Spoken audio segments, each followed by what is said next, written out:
all the enlightened people have been, there is some sort of mention of their birth or death.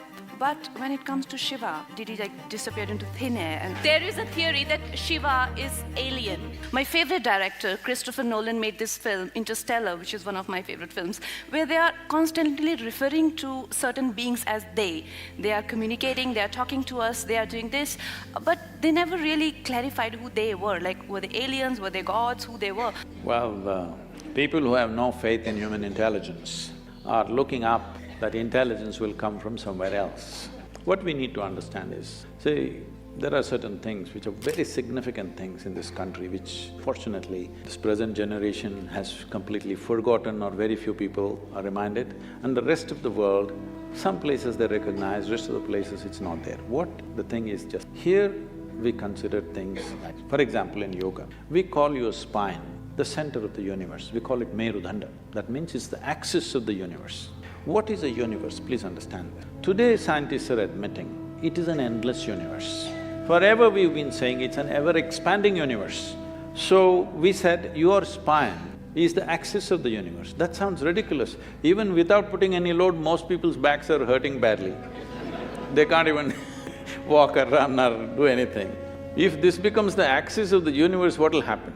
Why we are saying this is, see, you know there is a universe or you think there is a universe only by your experience, isn't it so? If you did not experience, if you could not see this, if you could not see like this and feel like this, you wouldn't know there is a universe. Only because of your experience there is a universe. And the center where your experience is being transmitted is through your spine. If we cut a few wires in your spine, you will have no experience even of the body, forget about the universe. So because your ability to experience the universe is rooted and centered in your spine, we are calling your spine as the axis of the universe. Suppose this hall, see now we know the boundaries of this hall. Now we can debate whether this is the center of this hall or that is the center of this hall. Suppose there are no boundaries to this hall, how would you decide which is the center of this hall? Where you are is the center of the hall, isn't it? From this basis, we developed a whole possibility for a human being, how not just to believe these things, but to make it into your living experience. It is from this the word yoga came, that the inclusiveness happens not because I tell you, oh, I love you, you love me and all this stuff. Inclusiveness happens simply because you obliterate the boundaries of your individuality. Not because I love you, you love me, I hug you, you hug me, so because we are inclusive, no. All that will last for some time. Tomorrow if they do something that you don't like, it'll be finished. But you obliterate the boundaries of your individual nature, including your body, that you know how to sit here without being identified with the boundaries of who you are. Your physical structure, your mental structure, your emotional structure has a boundary. It may be large or small. No, I'm not talking about the body being large. It may be large or small, but it has a boundary. But there are dimensions which have no boundary. What doesn't have a boundary is non-physical in nature. So our focus has always been on that dimension which is non-physical. That is why Shiva became the most important thing, because Shiva means that which is not, that which is non-physical.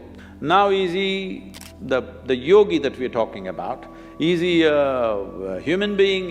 Did he come from somewhere else? See, there are things, as you said, there is no parentage. When you talk about Shiva, there is no parentage, there's no place of birth, nobody saw him as a young boy to grow up. All the time when we saw him, he was about the same age, and we don't know where he died. Such a significant human being, even in those times, if he died somewhere, they should have built a temple, they should have built some kind of a monument for him. Nothing like that happened.